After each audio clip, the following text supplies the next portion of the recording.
अस्सलाम वालेकुम वरहमतुल्लाहि वबरकातुहू।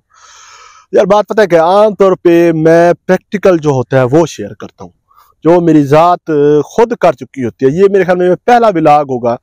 बेशक मैं तरबूज को मैनेजमेंट करते हुए मुझे जो दोस्त हैं, कहीं कोई बता रहा होता है कि हमारी फ्रूटिंग कम आ रही थी, उसका फील्ड विजिट करता हूँ, उसको बता देता हूँ कि आप प्लानोफिक्स करें या फाइटोफिक्स करें या अपने पैरिक एसिड करें या पोटाश करें, जो भी है।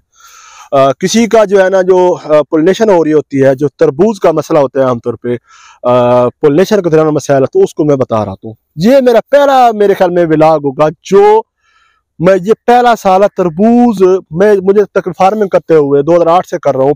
15 साल हो चुके हैं टर्म फार्मिंग करते हुए, तो आज तक मैंने तरबूज कभी लगाया नहीं है। ये पहला साल है जहां पर मैं पहली मरतबा तरबूज लगा रहा हूँ, वो भी जुबैर साबर साहब की बार बार फरमाइश पर। इस साल तरबूज की काश्त कम है, हालांकि 11वीं की 12वीं की 15 हो चुकी है, लेट भी हो चुके हैं। वहाँ लड़के जो है ना वो देख रहे हैं, वहाँ पे शटरिंग भी कर रहे हैं और सारा उसका हो रहा है। आज कल तक हमारा सारा फाइनल हो जाएगा।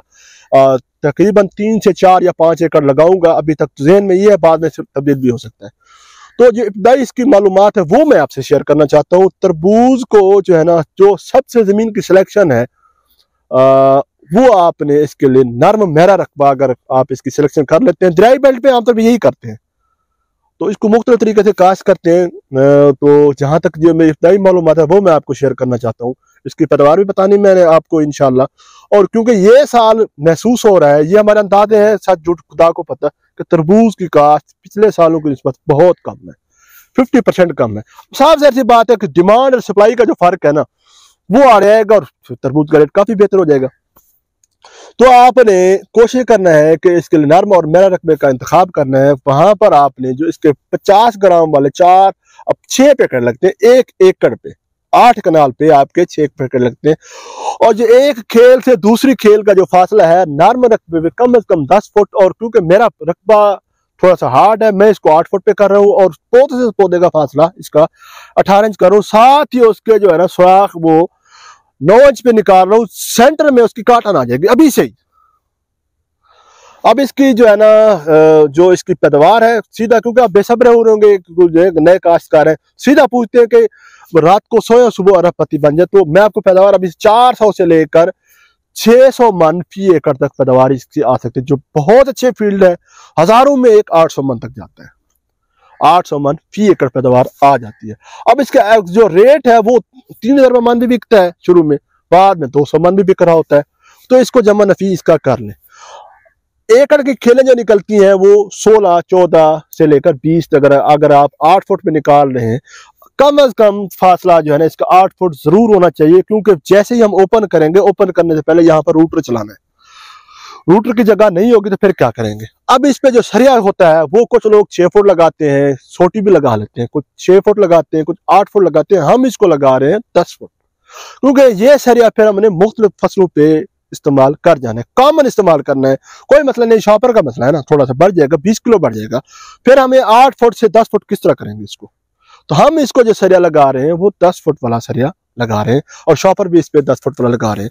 अभी जो इस पे स्प्रे होते हैं ज्यादा प्रोबिनैप इंट्राकाल की सूरत में, और उसके अलावा सैमैक्स मैंकोजेब, और उसके अलावा जो इस पे मसाइल है सब तेला, सफेद मक्खी जो है ना, और इस पे ज्यादा सबसे जो मसला आता है वो थ्रिप्स आता है। जब थ्रिप्स फसल पे आती है, तरबूज की जो फसल है वो फिर तरबूज की फसल ऊपर उठती हुई नजर आती है, बेलें ऐसे खड़ी होती है, सीधी सीधी हो जाती है। तो जहां पे बेलें बिल्कुल ऐसे ऊपर उठ रही हैं, सीधी हो रही हैं, वहां पे थ्रिप्स जो है ना उसका जो रस है सक कर रही है, चूस रही है, पौधा जो है ना वो ऐसे अकड़ाव की सूरत में सीधा ऊपर को उठता है।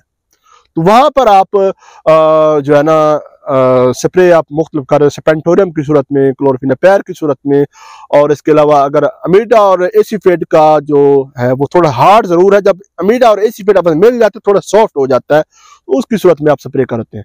और इसके अलावा जो इस पे आता है वो मिलेट बग आता है, जो काश्तकारों को पता भी नहीं है।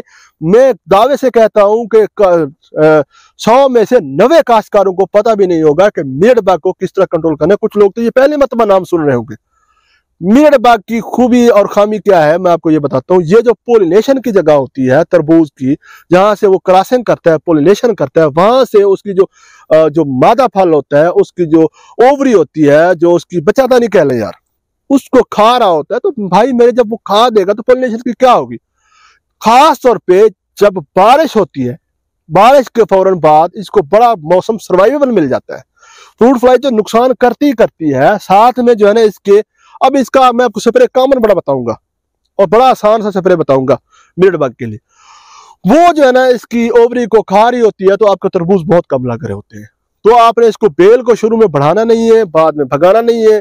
जो मेरी इब्तदाई मालूमात है, माशाल्लाह यहाँ पे हजारों एकड़ वाले काश्तकार भी होंगे, उसमें कमियां जरूर होंगी, मेरी भी सलाह कर दें इसके साथ, क्योंकि मैंने पहला साल है, अभी प्रैक्टिकल में पहला साल करना है। तो फ्रूट फ्लाई को किस तरह कंट्रोल करना है उसका लिंक और मिल्ड बग का जो है ना उसकी पहचान मैं डिस्क्रिप्शन में डाल रहा हूँ, वहां पे आप देख सकते हैं इसको। और इसकी कंट्रोल जो है मिल्ड बग का साफ क्लोथियोडेन से कंट्रोल हो जाती है भाई मेरे, फिप्रल से भी कंट्रोल हो जाती है, अमीटा क्लोपार्ड जो है ना उससे भी कंट्रोल हो जाती है भाई, इतनी परेशानी वाली बात नहीं है।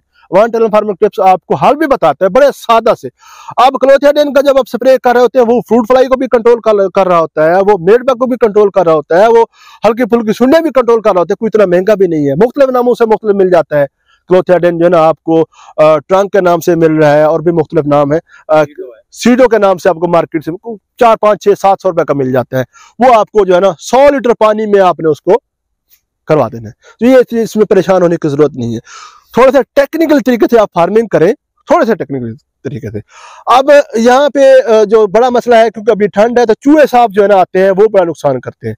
तो चूहे साहब को जो है ना आपने कोशिश करना है शुरू से कंट्रोल करना है, वरना आपकी जो है ना एक चूही पूरा 1 एकड़ एक दिन में खत्म कर देती है, एक चूही।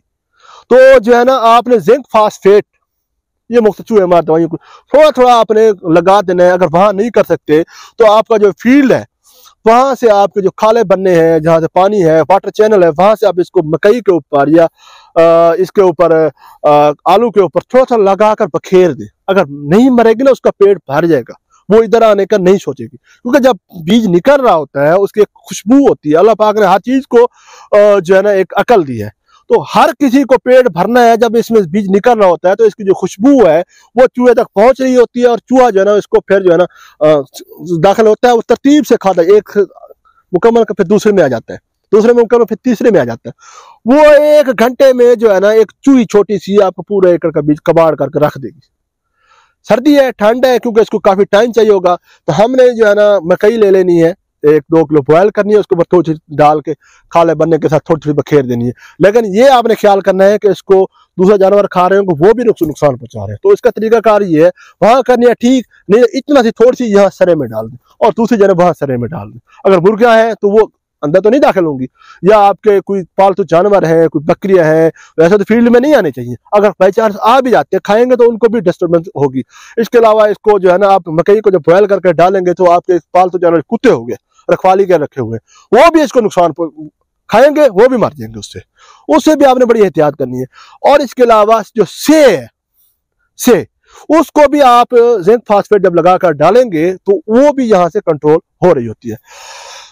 अब वैरायटियों की सिलेक्शन में चले जाएं तो मैं तो लगा रहा हूँ, मेरा रकबा पक्का है, अब्दाली लगा रहा हूँ, नेशनल स्टैंडर्ड सीड का है, और इसके अलावा फाइटर की भी बहुत अच्छी तारीफ है, तोरी में है, और इसके अलावा अगस्ता सिजेंटा का है, वो भी बहुत अच्छा है, बहुत पुराना चल रहा है, और पैंथर, और उसके अलावा रेसलर, बहुत सी वैरायटी है। आप अपने इलाके के मंडी के हिसाब से चले जाएगा। बाहर आपने निकालना है तो आपने मोटी जल्द वाला तरबूज लगाना है। अगर बारीक जल्द वाला लगा लिया तो बाहर किस तरह जाएगा, वो तो जाएगा 10 किलोमीटर में फटना शुरू हो जाएगा, आपका नुकसान हो जाएगा। तो ये इसकी इब्तदाई मालूमात थी।